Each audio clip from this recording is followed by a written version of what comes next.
Hello everyone, welcome to exam mentor. Friends, कैसे हैं आप लोग? आशा करती हूँ आप सभी बहुत अच्छे होंगे और बहुत ही बेहतर तरीके से आपकी तैयारियां चल रही होंगी। तो चलिए इसी उम्मीद के साथ शुरू करते हैं आज की क्लास। तो हम बात कर रहे थे एनटीपीसी की, क्योंकि हमारा पेपर होने वाला है और हमें एनटीपीसी में बहुत अच्छे से तैयारी करनी है ना। तो शुरू करते हैं। एनटीपीसी से ही रिलेटेड सारे क्वेश्चन मैं इस समय आपको सॉल्व करा रही हूँ। तो ये क्वेश्चन आपके लिए बहुत ही बेनिफिशियल होने वाला है। आपको ऐसे इस टाइप के क्वेश्चन पेपर में आपके ज़रूर मिल सकते हैं, है ना। तो आप लोग ज़रूर इसको सॉल्व कीजिए और मतलब आप इसको देखिए और प्रैक्टिस कीजिए, ठीक है। देखिए हमारा क्वेश्चन क्या है। पहला क्वेश्चन हमारा कह रहा है कि किसी निश्चित कोड में रेड इज़ लवली का तात्पर्य है टी पामा, है ना। ऐसे क्वेश्चन आप लोग कई बार देखे होंगे, है ना। अब ये इसका कोई मतलब नहीं है, ठीक है, लेकिन ये दिया हुआ है क्वेश्चन, हमें इसी बेस को मान के ऐसे हमें क्वेश्चन सॉल्व करना है, ठीक है। तो क्या मतलब हो रहा है कि रेड इज़ लवली का तात्पर्य है कि टी पा मा, है ना। और यहाँ क्या लिखा है, pink is here. Pink is here का तात्पर्य है पा का जा, ठीक है, जे ए, ठीक। एवं रोजेज आर रेड का तात्पर्य है टी डू बा।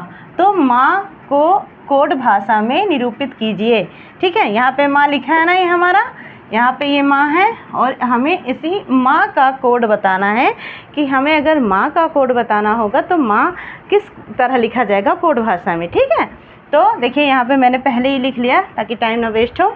यहाँ पे लिखा है ना, ऐसे आप जैसे जो लोग प्रैक्टिस करते आ रहे हैं वो डायरेक्ट यहाँ से कर सकते हैं, उनको कुछ करने की ज़रूरत नहीं है। वो देखेंगे कहाँ कहाँ पे कौन सा चीज़ हमारा मिल रहा है, उसको काटते हुए चले जाएंगे और उनका जो है वो बन जाएगा। जो भी कोड पूछा गया है वो तुरंत वो कर लेंगे। लेकिन जो बिगनर्स है या जो नए नए हैं, भी नहीं जानते हैं उतना, उनके लिए ये बहुत ज़रूरी होता है कि वो पहले ऐसे लिख लें, ठीक है। अगर वो लिख लेंगे ऐसे तो बहुत आसानी से कर लेंगे कि हमारा ये जो है माँ का हमारा ये कोड कैसे आएगा, ठीक। तो हम देखते हैं, शुरू करते हैं। इसमें क्या होता है ना कि जो जो हमारा मैचिंग, जैसे पहली लाइन से दूसरी लाइन या दूसरी लाइन से तीसरी लाइन या पहली लाइन का तीसरी लाइन के साथ हम ये देखेंगे कि कौन सा मैच कर रहा है। अच्छा, मैच का मतलब ये है कि अगर इस लाइन से पहली लाइन से तीसरी लाइन में कोई चीज़ मैच हो रहा है तो हमारे इधर का भी सेम चीज़ होना चाहिए कि पहली लाइन से तीसरी लाइन से भी मैच होना चाहिए, है ना। देखते हैं हम कैसे सॉल्व करना है हमें। अब देखिए यहाँ रेड इज़ लवली लिखा है ना, और नीचे वाली में देखिए यहाँ पे भी इज है, यहाँ पे भी इज है, तो हम इज से इज को कैंसिल कर देंगे और यहाँ पे देखेंगे कि हमारा पहले और दूसरे लाइन में जैसे ये मैच किया है ऐसे इसमें कौन सा मैच हो रहा है ना। तो यहाँ पे हम देखेंगे, यहाँ पे पी डबल ए लिखा है पा, इधर भी पा, है ना। तो ये हमारा कैंसिल हो जाएगा ऐसे। अगर हमसे कोई पूछे कि इज का कोड क्या होगा तो इज का कोड हमारा पा हो जाएगा, या हमारा पा का कोड अगर कोई पूछे तो पा का कोड इज हो जाएगा, ठीक है। उसी तरह अब देखिए यहाँ पे अब दूसरे लाइन में या पहले लाइन से कुछ मिल रहा है, क्योंकि हमें पहले लाइन का बताना है तो हमें कोशिश करना है कि हमारा पहले लाइन का सब कट जाए, है ना। तो जैसे अब ये रेड है, यहाँ भी रेड है। अब दूसरे पहले और तीसरे से हो रहा है ना, कट रहा है, तो इसमें भी हमें देखना है कि पहले और तीसरी लाइन से ही हमें काटना है। जैसे यहाँ पे टी है, यहाँ पे भी टी आई, है ना, ये कट गया दोनों। तो अब अगर कोई कहे रेड का क्या बन जाएगा, तो रेड का टी बन जाएगा, या टी का अगर कोई पूछे तो टी का क्या हो जाएगा, रेड हो जाएगा। अब बचा हमारे पास क्या, माँ, और इसमें क्या बचा, सिर्फ लवली, है ना। अब माँ का कोड क्या बन जाएगा, लवली, क्योंकि माँ के सामने क्या बच रहा है, लवली, और माँ तो वैसे भी लवली ही होती है ना, सबकी माँ लवली होती हैं। तो यहाँ पे हमारा आंसर क्या हो जाएगा, लवली, ठीक है। ये हमारा माँ का कोड हो गया, लवली, ठीक है। समझ में आई होगी बात। नेक्स्ट हम देखते हैं, दूसरा क्वेश्चन हमारा क्या है। कह रहा है कि इंग्लिश ENGLISH, है ना, इंग्लिश शब्द में कितने ऐसे जोड़े होते हैं जिनमें उतने ही अक्षरों की दूरी है जितना कि वर्णमाला में है, ठीक है। ये क्वेश्चन बहुत ही इजी होता है, लेकिन कुछ बच्चे जो नहीं जानते हैं वो इसको ऐसे ही छोड़ के आ जाते हैं, क्योंकि उन्हें नहीं आ रहा होता है, समझ नहीं पाते हैं कि हमें करना क्या है।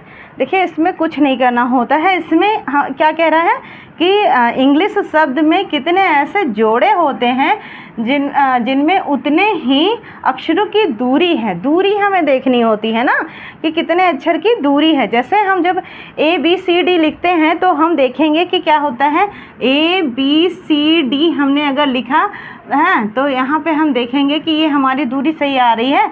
जैसे A के बाद B आता है, B के बाद C के बाद D आ रहा है ना, तो बस यही चीज़ देखना है हमें। अब यहाँ पे हम कुछ नहीं करेंगे, हम जैसे हमारा ई लिखा है तो हम ई से पढ़ना स्टार्ट करेंगे, ABCD ही, ठीक है। ई से पढ़ना स्टार्ट करेंगे और देखेंगे कि हमारा कौन सा अक्षर उसी जहाँ पे होना चाहिए वो वहीं पे है। जैसे अभी हम कर रहे हैं, आप समझ में आएगा आपको। जैसे ई है यहाँ पे, है ना, ई से पढ़ना स्टार्ट कीजिए, EFG, देखिए आ गया ना जी अपने ही जगह पे आ गया, EFG, ठीक है। तो ये हमारा एक मिल गया, एक जोड़ा, है ना। फिर अभी आगे भी हमें पढ़ना, ये नहीं कि हमारा जी मिल गया हम यही छोड़ देंगे, नहीं, है ना। तो EFGHI, अब देखिए ई से आई भी मिल रहा है, यानी कितना हो गया, 2 हो गया। फिर आई, फिर JK नहीं मिल रहा है ना। फिर अब N देखते हैं, N, फिर OPQRS नहीं मिल रहा है ना। देखिए N हो गया, N के बाद O के बाद PQRS, कुछ नहीं मिल रहा है। फिर G से देखते हैं, जो लिखा है हमें उसी से पढ़ना है, GHI। अब देखिए GHI ये हमारा फिर से बन रहा है, तो ये हमारा कितना हो गया, 3 हो गया। फिर IJK, फिर देखिए नहीं मिला कुछ भी, L,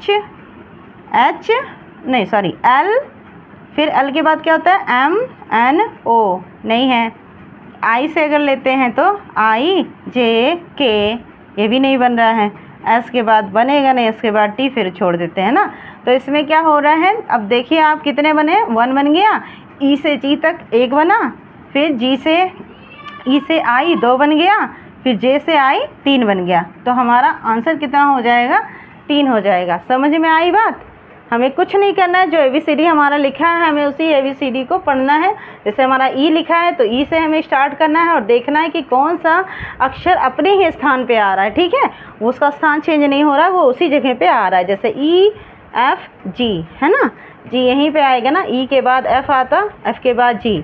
हमें ये नहीं कि यहाँ N लिखा है तो हम N पढ़ेंगे, N नहीं पढ़ना है, E पढ़ना है, E के बाद FG, ठीक है, HIJK। अगर कुछ और मिल जाता तो वो भी हो जाता, नहीं मिल रहा है तो नहीं होगा, ठीक।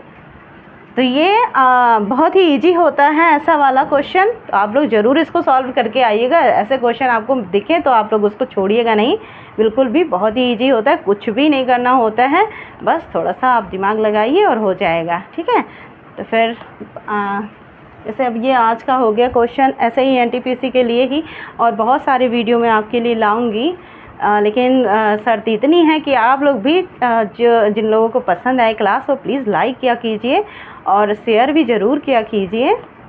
जिन लोगों ने चैनल को सब्सक्राइब नहीं किया है वो लोग चैनल को सब्सक्राइब कर लीजिए, ठीक है। फिर मिलते हैं नेक्स्ट अच्छी सी वीडियो के साथ, तब तक के लिए bye and take care, thanks for watching.